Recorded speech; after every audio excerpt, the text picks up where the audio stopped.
Welcome to my November homeschool update. I'm going to be letting you guys in on the things that worked and didn't work and everything in between, just like every month.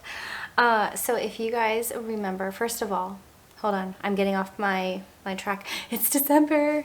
I know I'm filming the November update in December, which might not make sense, but it is what it is with time-wise and frames and all of that. But I'm super excited, you guys, because we are going to be taking the whole month of November off or December off, and I have been looking forward to this break all month long. All I want to do is just deep clean and declutter my house. It is getting so out of hand. It is just stuff everywhere, and I am really looking forward to the month just slowing down and not having a lot of commitments to things, being able to just spend extra time together as a family and not having to, you know, just do all of the mom things that you do while on top of being a homeschool mom. It's going to be really nice. I'm really looking forward to this whole month-long break that we are about to partake in. Now, if you guys remember from my October update, The Good and the Beautiful Language Arts was not working out for my 4th grader. We really like that curriculum, but it was just taking him so long to complete the lessons. It was starting to be like pulling teeth, and it just wasn't being enjoyable. And like with all of that, like language arts has always been a subject that he really started to dislike when he was in public school. So it's taken us a good amount of time with homeschooling to get him to the point where he really does actually like it. So I feel like we kind of set ourselves back a little bit with The Good and the Beautiful in that way. So we decided to try out The Brave Writer. And one of the things that I really liked was that if you don't want to purchase like their whole like grade level set, you can just purchase individual ones. And the way that I kind of see The Brave Writer is that it's kind of like a unit study for language arts. So what they do is they dive into a book that you pick and then you have certain assignments and things based on that book. So you have reading from that book, and then they'll ask you questions and you'll do like little assignments, and then at the very end you can do a book party, and they give you all sorts of different ideas for your book party. So I thought that was really fun, especially if you're doing that with each book that you read. And so I thought that that would be maybe exactly what we were looking for in terms of, you know, something that's fun yet challenging. But I did not like it at all. I actually really hated this, and not because it's a bad curriculum. It's really not.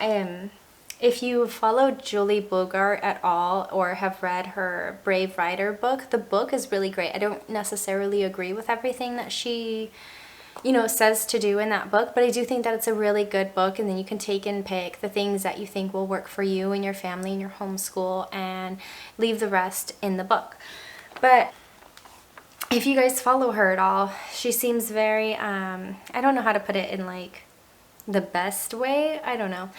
But basically she seems very flowy and just kind of go with the flow and, you know, give it to that, present it to them, and if they take to it, then that's wonderful, and if they don't, then they can leave it and just continue on.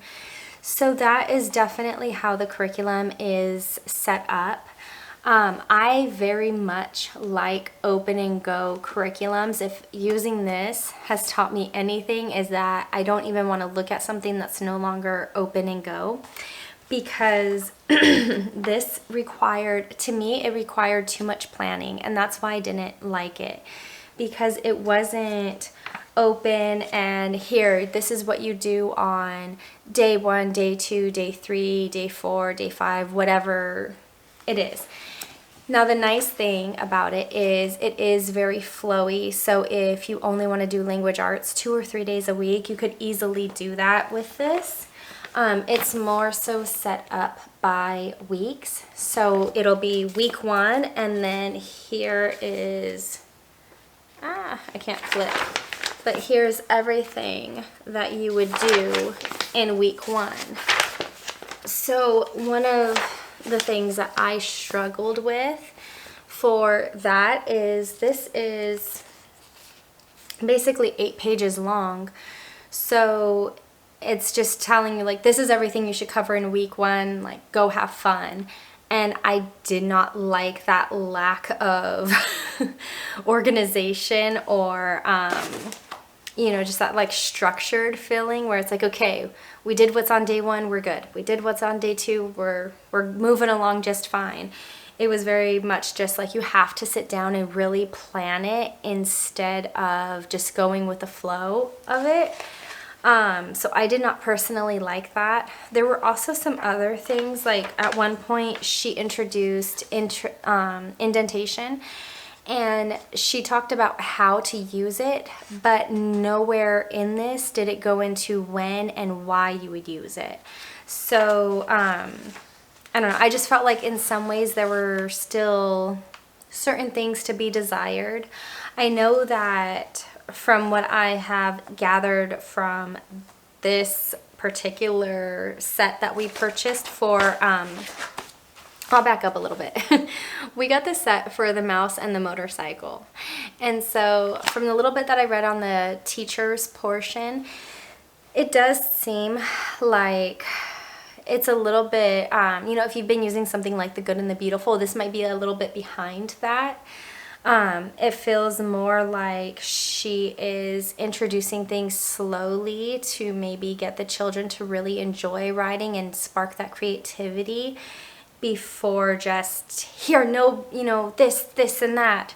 Some of the things that they were going over, like proper nouns and things like that, my son already knows. And so in that area, it felt like a little overkill. So these are the reasons why I did not like it. Now, some of the reasons why I did like it was when I realized that as we're reading The Mouse and the Motorcycle, which is a super cute book, and if you guys have not read it, you should really read it with your kids. But we realized that we really liked having that one-on-one time together reading a story where there's not interruptions from his younger siblings. We can read it at our own pace, and it just gives us that one-on-one bonding time. So that was really, really nice about doing this. However, just because of the lack of like structure and organization, I would not be using The Brave Writer again. Like I said, it's not because it's not a great curriculum. I know that quite a few families use this and really truly love it, but just for me, like my type A personality, I need a plan. And I'm too busy to sit down and make the plan every week, and I don't want to feel like I'm missing something, or, you know, oh, did I cover this and that, and did I do it well enough? I would rather have something already prepared for me just so it can keep up with our busy lifestyle, and I don't have to sit down and constantly plan and then stress about the plan. And I feel like when curriculum companies actually make that like very structured, like this is what you do on this day and this day and this day, it actually gives you more freedom to be, you know, go with the flow and just kind of free-spirited. Whereas, you know, when a curriculum is designed kind of already free-spirited, then you really have to be good in the background planning. So I hope that that makes sense. But that's pretty much it for our November update. We got the work done. My kids got to lesson 60 in all of their Good and the Beautiful work pages. So we are set on track to be finishing up our school year towards the end of April, which I'm super excited about, as long as we stay on track for the last half of the year. But everything is going nice, and I'm really, really, really, really, really looking forward to this break. And like I said, just decluttering and having that rest time and getting to do some of the things that, you know, I would like to do that don't necessarily coincide with homeschooling and the time that that takes up. So let me know, what are your December plans? Are you taking the month off like us? Are you still schooling? What does your December look like? Let me know down below in the comments. I would love to hear it. If you are looking for some morning basket ideas for December, then make sure that you check out tomorrow's video where I will be sharing all of our wonderful books that I'm adding to our morning basket. And if you haven't already, don't forget to give me a big thumbs up, hit that red subscribe button, and I'll see you again later. Bye.